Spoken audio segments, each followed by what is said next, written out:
NBA coach announces his sickening plan for white Americans. Whatever happened to the days when we could turn on the television and watch our favorite team without having politics infused into the game? It feels like we have lost the NFL and the NBA to political correctness. No longer is it about the performance of the athletes, but it is now all about their feelings. What happened to our sports heroes? The NFL has been facing immense backlash from the fans who are sick and tired of seeing a group of entitled athletes complain about our country and all of the injustices they face on a daily basis. Fans all across the country have responded by taking to social media and burning their favorite team's jerseys and memorabilia. Furthermore, the NFL has been dealing with a loss in ratings and attendance. Those who still attended this past week's games booed the teams when they knelt during the national anthem. It's an absolute mess. The NFL is not the only sport facing criticism.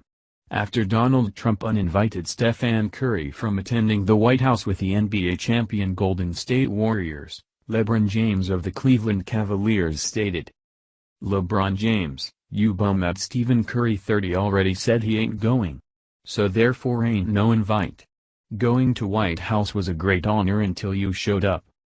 LeBron James responded to Donald Trump's tweet that rescinded Stephen Curry's invitation to celebrate the Warriors' championship at the White House.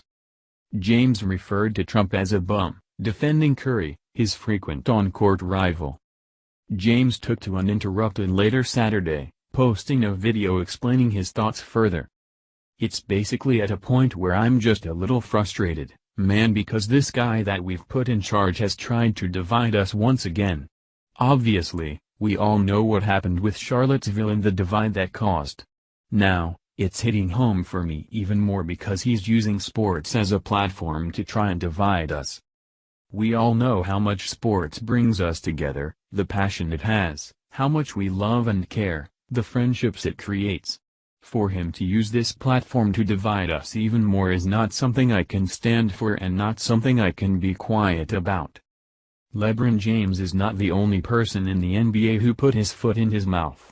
Just yesterday, San Antonio Spurs coach Greg Popovich may have said the dumbest statement of the year by claiming, "White people especially should be made uncomfortable."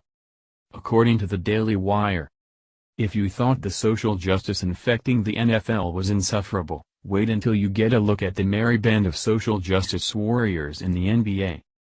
Just this past Monday night, on top of NBA All-Star LeBron James calling Trump voters uneducated, San Antonio Spurs coach Greg Popovich checked his white privilege in the face of athletes kneeling during the national anthem, saying that if it makes people feel uncomfortable, that's good, especially if those people are white. From the LGBT movement to feminism to race relations, Popovich made sure to leave no social justice movement unmentioned. Well, because it's uncomfortable, and there has to be an uncomfortable element in the discourse for anything to change, he said. Whether it's the LGBT movement, women's suffrage, race, it doesn't matter. People have to be made to feel uncomfortable, and especially white people because we're comfortable. We still have no clue of what being born white means. Then he took it into serious intersectionality territory by suggesting that society has created a made-up idea of whiteness. If you read some of the recent literature, you'll realize there really is no such thing as whiteness, but we kind of made that up. That's not my original thought, but it's true, Popovich said. He added, because you were born white, you have advantages that are systemically, culturally, psychologically there. And they have been built up and cemented for hundreds of years. But many people can't look at it. It's too difficult. It can't be something that is on their plate on a daily basis. People want to hold their position, people want the status quo, people don't want to give that up. And until it's given up, it's not going to be fixed, the coach stated. Another coach that clearly wishes to alienate his audience further from supporting his team. It would be wise for professional sports to stick to what they do best, and that is playing sports.